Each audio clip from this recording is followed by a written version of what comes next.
अक्षरमहं पुरुषोत्तम दासोस्मि। अक्षर एवो हूँ, पुरुषोत्तम नो दास छूं। अक्षरमहं पुरुषोत्तम दासोस्मि। अक्षरमहं पुरुषो। नारायण नारायण सबको। हम सब लोग श्री कृष्ण को मानते हैं, तो ये मैं जो बता रही हूँ वो स्वामीनारायण संप्रदाय के वचनामृत ग्रंथ में से पांचाला प्रकरण के 6ठे श्लोक में से ये बताया गया है कि हम श्री कृष्ण को क्यों मानते हैं सब लोग इतना ज्यादा।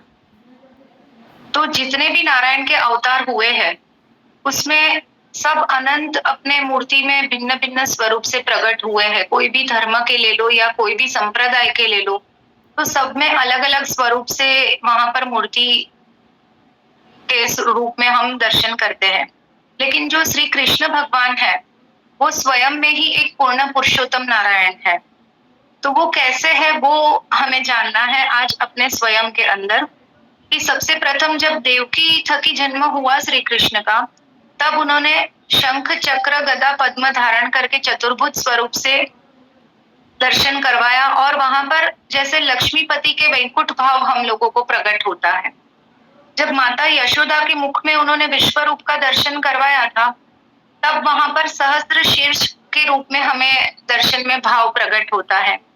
अक्रूर जी को जब यमुना जी के धरा में दर्शन करवाए थे, दिए थे, तब शेषशाही का भाव प्रकट होता है।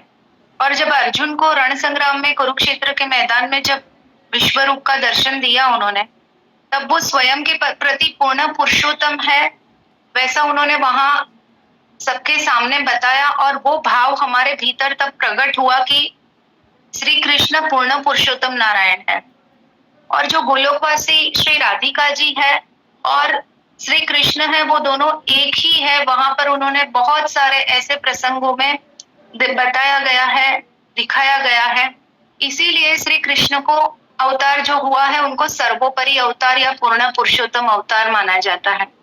श्री कृष्ण के स्वरूप में अचल मति अगर हमारी लग गई तो वो मति कभी भी व्यभिचार न पावे और उससे कोई भी कुसंग से कभी हमारे से गलती से भी गलत कार्य हो जाता है तो भी वो कल्याण के मार्ग में हमें बाधा रूप नहीं होता है और फिर भी हमारा कल्याण होता है।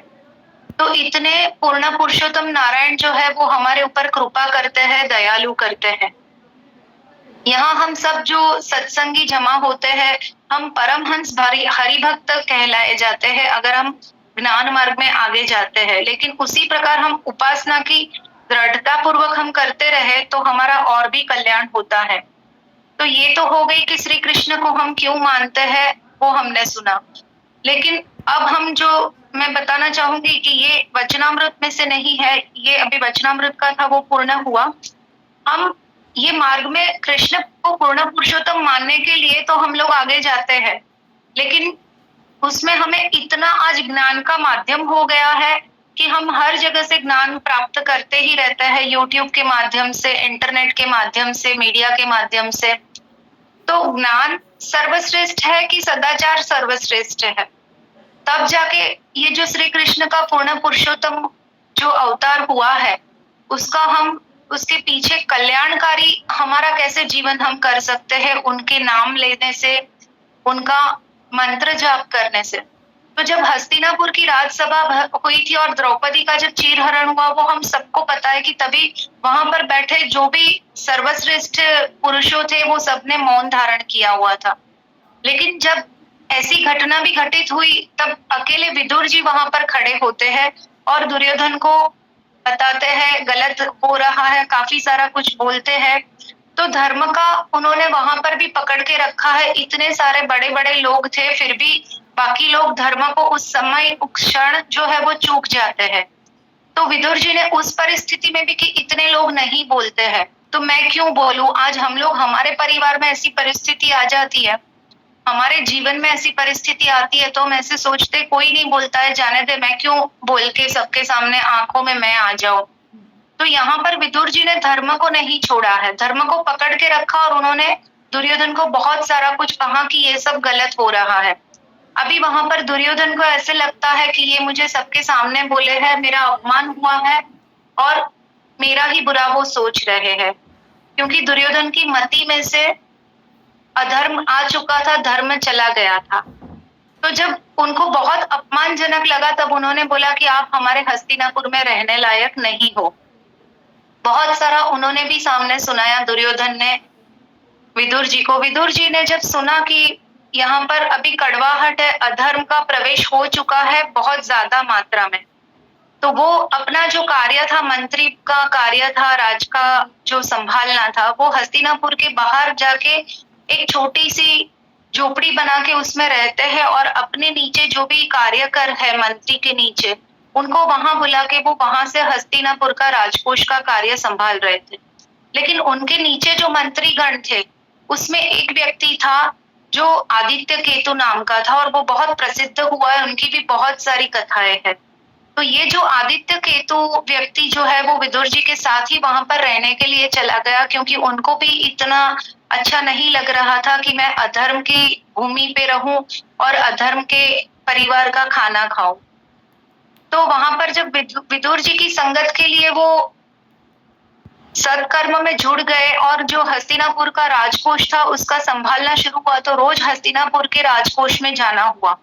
लेकिन उनको स्वयं को एक बार ऐसे विचार आता है कि मैं विदुर जी के साथ रहता हूँ, काम करता हूँ, तो इसीलिए क्या मुझे इतना मान मिल रहा है, क्योंकि विदुर जी के साथ जो भी वहां पर रहते थे हस्तिनापुर के बाहर जो बॉर्डर रहती है वहां पर, तो सभी मंत्रियों को बहुत अलग प्रकार का एक सम्मान मिल रहा था। तो बोला कि विचार आया कि मैं विदुर जी के साथ हूँ इसलिए क्या मुझे ये मिल रहा है, मेरा कोई कर्म श्रेष्ठ मैं कर रहा हूँ कि नहीं। उसने स्वयं के लिए अंदर भीतर विचार किया।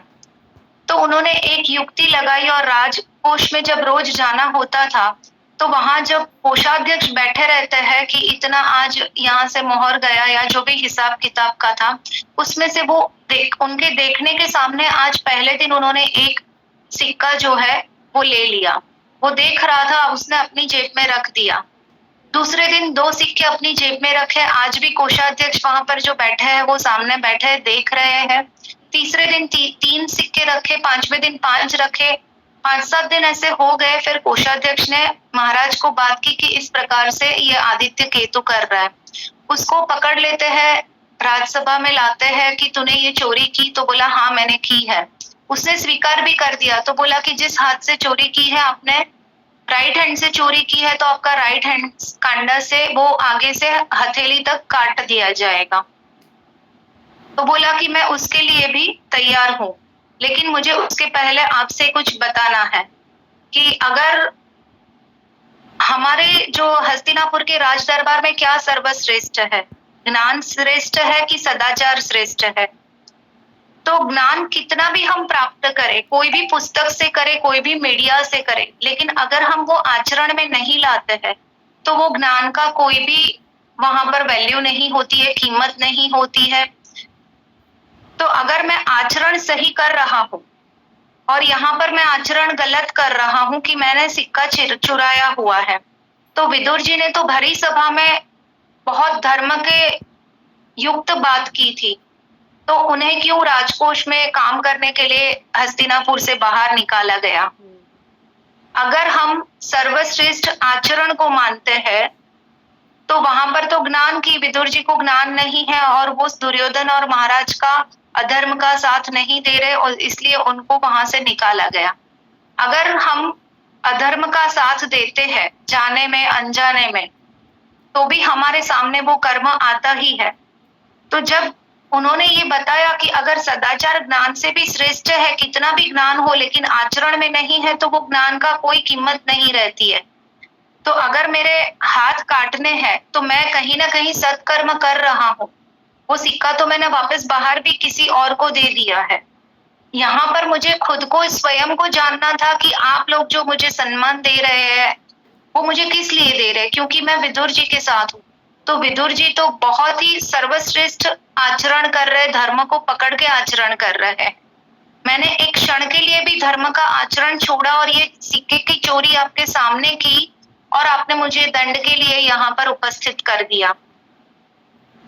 तो जब ऐसी भरी सभा में भी वो निर्भय होके बताते हैं कि इसलिए मुझे ये विचार आया और मैंने ये कार्य किया, तो हमारा जीवन कितना भी सर्वश्रेष्ठ हो, हमारे परिवार में कितनी भी सुख सुविधाएं हो, हमारे समाज में हमारा नाम यश कीर्ति हो, लेकिन हमें स्वयं के भीतर ये देखना है कि क्या हम जो ज्ञान यहाँ से केयुंग सत्संग से या बहुत सारे ऐसे माध्यम से हम जो सत्संग प्राप्त करते हैं, क्या सही मार्ग में हम वो अपने जीवन के आचरण में ला रहे हैं, या हम जो व्यवहार कर रहे हैं अपने स्वजनों से, निजी लोगों से, तो उसमें क्या वो हमारे वर्तन में, व्यवहार में परिवर्तन आ रहा है, वो हमें स्वयं को आंसर देना है।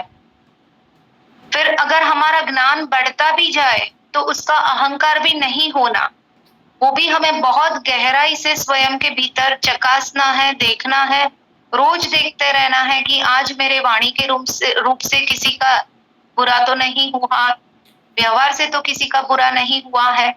ये सब छोटी छोटी चीजें अगर हम स्वयं में सतत देखते रहेंगे और हर कर्म करते समय अगर हम मन में श्री कृष्ण का, श्री नारायण का, श्री राम राम का नाम लेते हैं, तो वो जो कार्य है उसमें अगर फल रूप कुछ भी आने वाला है भविष्य में, उसमें स्वयं नारायण हमारे आगे आते हैं और हमारी रक्षा करते हैं और हमें साथ में वो कर्म पूरा करने में सहाय करते हैं। और जब नारायण साथ में रहते हैं तो जो भी कर्म हमारा परिणाम रूप बन के आया है वो एक उत्सव के रूप में हो जाता है, चाहे फिर वो कितनी भी दुविधा भरा क्यों ना हो, व्यक्ति का जाना बिजनेस में या जॉब में ना, पैसों में कहीं कमी आना या लॉस में चले जाना, लेकिन नारायण स्वयं आके वहां पर खड़े रहते हैं और हमें इतना कवच बन के रहते हैं नारायण की हम उसमें किस प्रकार से बाहर निकल जाते हैं।